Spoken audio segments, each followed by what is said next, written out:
Bienvenue dans l'invité de la rédaction sur Média TV où nous revenons sur cet entretien à Casablanca lundi entre le ministre des Affaires étrangères de la coopération africaine des Marocains résidant à l'étranger Nasser Bourita avec une délégation du Sénat américain. À cette occasion, les sénateurs ont salué le rôle de Sa Majesté le roi Mohamed VI dans le renforcement de la paix et de la prospérité dans la région et dans le monde. L'occasion a été aussi de rappeler la solidité des liens multiples qui lient le Royaume du Maroc aux États-Unis d'Amérique. Nous en parlons aujourd'hui en compagnie de l'analyste politique américain Calvin Dark qui se joint à nous depuis Washington. Bonjour Calvin Dark, merci de vous joindre à nous. Bonjour. Alors tout d'abord, un commentaire sur cette déclaration à la presse du sénateur démocrate Bob Menendez. Je le cite, nous exprimons notre profonde reconnaissance à Sa Majesté le roi Mohamed VI pour son engagement à renforcer les relations entre les États-Unis et le Maroc et ainsi que pour son rôle dans la promotion de la paix, de la prospérité et de la sécurité dans la région et dans le monde. Un commentaire, Calvin Dark. Oui, cette reconnaissance du rôle de Sa Majesté le roi Mohamed VI, c'était très important parce que ces sénateurs américains, ils reconnaissent que tout le progrès, prospérité, tout qu'on constate au Maroc, c'est pas par accident, c'est pas juste de la chance, mais c'est grâce à une vision, un plan stratégique de Sa Majesté. Alors, c'était très important qu'il a souligné ça pour que les Marocains, les Américains, le monde sache que c'est pas un accident, que ce qu'on veut voir au Maroc, le progrès à venir, c'est grâce à le leadership de Sa Majesté et c'est très important, surtout aux États-Unis, quand on cherche des alliés dans la région. Alors, dans quel cadre se tient, n'est-ce pas, ce genre d'entretien entre une délégation de sénateurs américains et le chef de la diplomatie marocaine, Calvin Dark? C'était important parce que une chose que m'a frappé beaucoup, c'était la déclaration du sénateur républicain Lindsey Graham quand il a dit que le Maroc c'est une force stabilisatrice dans la région. Sénateur Graham, il est connu pour sa franchise, pour sa manière directe de dire des choses. Alors, ces mots ont été soigneusement choisis, c'est-à-dire qu'il disait deux choses à la fois, que le Maroc, c'est bien le leader dans la région pour la stabilité, pour la prospérité, mais à la fois, les États-Unis, nous savons qu'on ne peut pas faire tout ça tout seul. C'est-à-dire qu'on cherche des partenaires dans les régions où il y a des instabilités. Et Lindsey Graham a dit avec ses déclarations que le Maroc, c'est le leader qu'on a besoin chez nous, ici aux États-Unis. Et ça, c'est vraiment le résultat du leadership de Sa Majesté, mais aussi des relations de très longue date entre le Maroc et les États-Unis. Justement, cette délégation bipartisane, rappelons-le, qui comporte des sénateurs républicains comme démocrates, en tout cas les membres des deux partis qui forment ce Sénat américain considèrent le Maroc comme étant une force, comme vous l'avez évoqué et comme l'a déclaré la sénatrice républicaine, une force stabilisatrice dans une région instable. Avant de parler justement de la région, qu'est-ce qui explique ce consensus entre républicains et démocrates vis-à-vis du Royaume du Maroc et de l'importance justement du Royaume dans la stabilité de la région? Oui, ça m'a frappé aussi parce que ici aux États-Unis, il n'y a pas beaucoup de domaines de questions où nous avons ce bipartisme des républicains et des démocrates. Alors, parce que ces sénateurs républicains et démocrates très influents, qui ont parlé d'une seule voix sur ce qui se passe au Maroc, le progrès qu'ils ont constaté et aussi sur les relations entre nos deux pays. Ça, c'est vraiment la preuve que les relations entre nos deux pays sont très solides, de longue date et aussi il change pas avec les changements de pouvoir au Congrès de la Maison-Blanche ici aux États-Unis, soit démocrate ou républicain, que les relations entre nos deux pays, ça demeure très solide et très forte. Alors, c'est vraiment une occasion rare de voir les républicains et les démocrates, surtout les sénateurs, qui sont d'accord sur ce fait que le Maroc, c'est vraiment l'allié qu'il nous faut dans la région des États-Unis. Alors, vous parlez d'alliés les plus proches de Washington. Madame Graham, vous avez évoqué tout à l'heure la sénatrice républicaine, a parlé de moyens pour faire face ensemble à un large éventail de défis régionaux et internationaux. Fin de citation. Quels sont ces défis communs? Bien sûr, il y a la lutte contre les terrorismes, mais on aimerait bien évoquer effectivement ces défis qui changent avec le temps. Il y a une évolution des défis sur les 10-15 dernières années. Mais la réponse est toujours la même, elle est basée sur ce partenariat très solide et d'ailleurs qui ne date pas d'hier entre les deux pays. Quels sont ces défis communs, Colin? Oui, je crois qu'un des défis le plus qui est vraiment un challenge, c'est la sécurité. Ça, c'est un challenge pour le Maroc, mais aussi pour les autres pays dans la région et aussi pour les intérêts américains dans la région. C'est que pour avancer sur les questions économiques, politiques, culturelles, il faut adresser les menaces du terrorisme dans la région en premier. Alors, c'est pour ça que ces sénateurs ont souligné ça, que le Maroc, sous le leadership de Sa Majesté le Roi, est vraiment leader pour la stabilité. Et je crois que ça, c'est une priorité pour ces sénateurs parce qu'ils sachent que après la sécurité, on peut vraiment travailler sur les autres liens économiques, culturels, les échanges entre nos deux pays. Alors, il comprend les priorités, les besoins dans la région et aussi la possibilité à l'avenir. Alors, je voudrais revenir avec vous sur cette déclaration qui a été faite il y a quelques mois par un haut responsable iranien qui avait déclaré que son pays, donc l'Iran, avait reçu des commandes de drones de 22 pays, dont un pays voisin, l'Algérie, qui confirme aussi des informations antérieures selon lesquelles l'Algérie, et donc le Polisario, qui est financé par cette même Algérie, recherche des drones iraniens. Alors, il est clair qu'aujourd'hui, et c'était peut-être insoupçonnable, cette présence de l'Iran, plus que jamais, constitue un autre des défis communs entre le Maroc et les États-Unis, notamment sur la terre africaine. Nous allons parler bien sûr des défis et de l'accumulation des menaces terroristes sur cette région sahélo-saharienne. Mais d'abord, un commentaire sur le fait qu'un État, notamment iranien, fournisse des armes et donc des drones à l'Algérie et par ricochet au Polisario.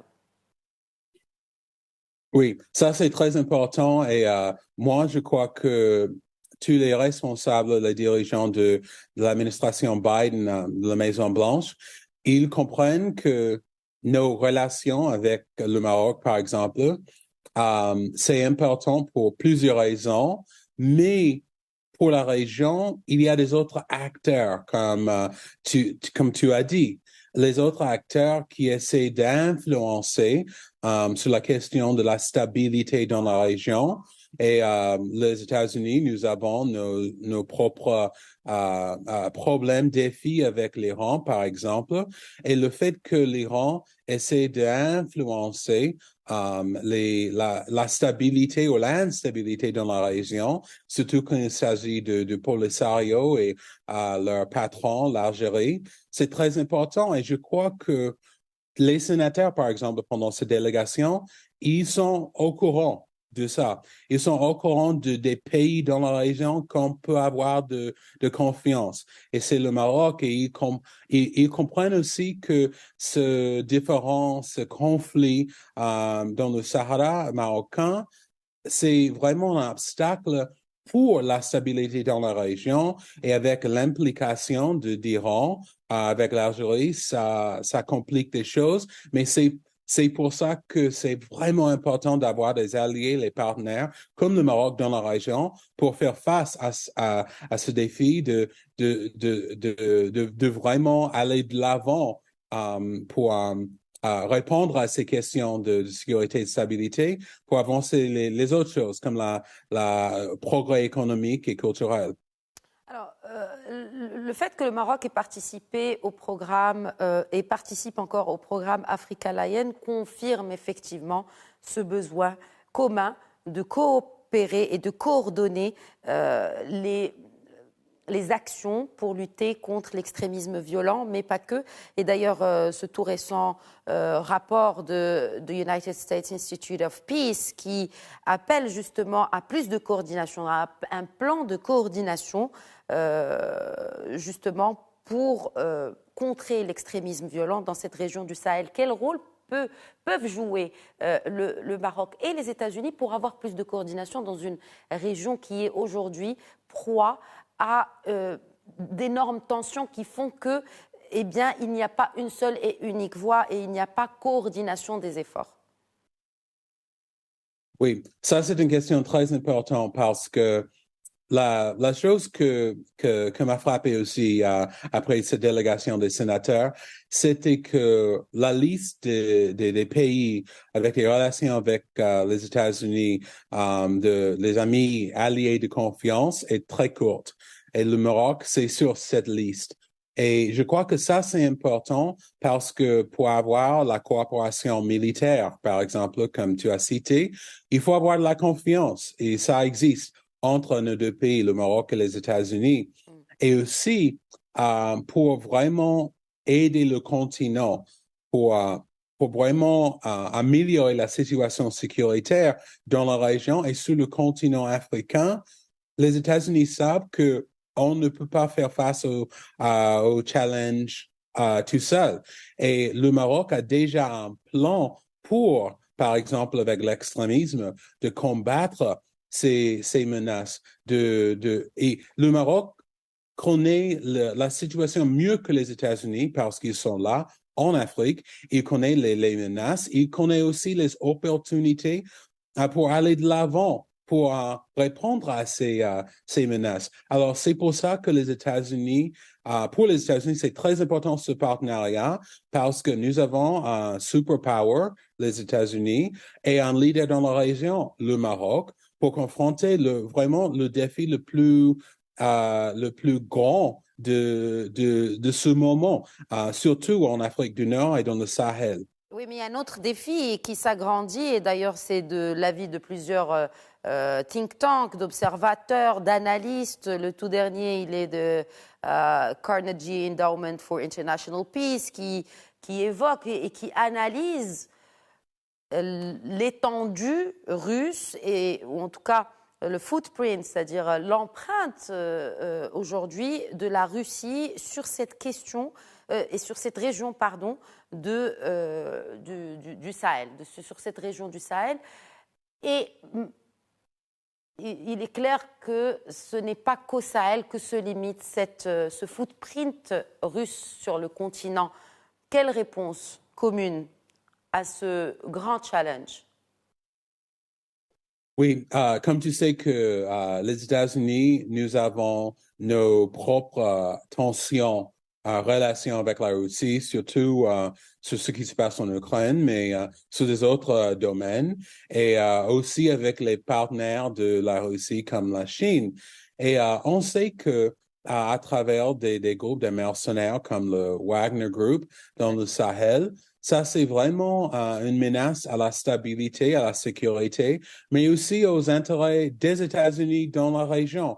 Alors, ça, c'est c'est pour ça que c'est vraiment important pour les États-Unis de savoir qui est ami, qui est l'ennemi, qui est allié. Et c'est, bien sûr, c'est le Maroc dans la région. Alors, ça protège non seulement les intérêts dans la région américain, mais aussi ça vraiment soutient cette lutte entre les États-Unis et la Russie pour promouvoir la démocratie, pour promouvoir la paix à travers le monde. Et c'est vraiment important que le Maroc joue un rôle, surtout dans la région Afrique du Nord, pour collaborer avec les États-Unis, de vraiment lutter contre cette menace de la Russie et des autres voies qui cherchent à augmenter l'instabilité. Très bien. Et un dernier mot, et pour revenir justement à ce qui fait l'actualité, c'était donc lundi, cette réunion entre le chef de la diplomatie marocaine et ses représentants du peuple américain, à savoir ses sénateurs républicains et démocrates. Alors, il y a un nouvel ambassadeur, enfin, qui est là depuis quelques mois, un nouvel ambassadeur américain au Maroc, en la personne de Punit Talwar, qui est très proche du président Joe Biden, mais qui, selon d'ailleurs un des sénateurs, jouit du respect des membres du Sénat des États-Unis. Que signifie cela pour, ou dans la mission d'un représentant diplomatique, d'avoir cet appui au sein du Sénat? Ça, c'est extrêmement important parce que, comme les sénateurs ont dit que l'ambassadeur américain au Maroc maintenant, ambassadeur Talwar, il a la confiance du président Biden, c'est-à-dire qu'il peut faire l'appel, il peut appeler le président pour avoir une ligne de communication directe avec la Maison Blanche. Et ça, c'est pas quelque chose ça, c'est vraiment quelque chose d'important parce que c'est pas toujours le cas d'avoir un ambassadeur qui a vraiment cette relation avec la Maison Blanche pour vraiment parler avec franchise ce qu'il faut faire pour améliorer les relations entre nos deux pays. Et l'autre chose, c'est qu'ils ont signalé que l'ambassadeur américain au Maroc, il a le respect des sénateurs des deux partis. C'est-à-dire que le Sénat, ils ont la confiance de notre représentant au Maroc, du président Biden. Alors, surtout maintenant qu'aux États-Unis, il y a toujours cette lutte partisane entre démocrates et républicains. C'est vraiment quelque chose de valeur que nous avons un ambassadeur nommé par un président démocrate qui a la confiance d'un Sénat avec les républicains et démocrates et qui aussi peut appeler le président à tout moment pour vraiment parler des situations dans la région de l'Afrique du Nord et dans nos relations avec le Maroc. L'ambassadeur Talwar connaît très bien la région. Les problèmes. Il a une grande expérience professionnelle sur les questions liées à l'Afrique du Nord et au Moyen-Orient et aussi sur les questions politico-militaires. Oui, et je crois que ça, c'est une des raisons, surtout Lindsey Graham, qui est républicain, il a beaucoup de différends avec la Maison-Blanche, avec Joe Biden, mais sur ce point, il sait que l'ambassadeur a l'expérience, l'ambassadeur a les relations qui sont nécessaires avec la Maison-Blanche, mais aussi avec le leadership républicain aux États-Unis pour faire face à ces défis sécuritaires et militaires et pour vraiment élargir notre collaboration militaire sécuritaire entre nos deux pays. Et bien sûr, qui parle de coopération sécuritaire militaire, parle aussi de coopération dans d'autres secteurs, à savoir économiques, académiques, sociétaux et culturels. Nous allons certainement avoir l'occasion d'en parler avec vous, Colvin Dark. En tout cas, c'est toujours un plaisir et une joie d'échanger avec vous, que ce soit à distance ou sur le plateau de Média TV. Merci. Merci d'avoir été avec nous. Merci et bonne journée. Merci à vous également. Et bonne journée à vous qui nous regardez. Et très bonne suite des programmes.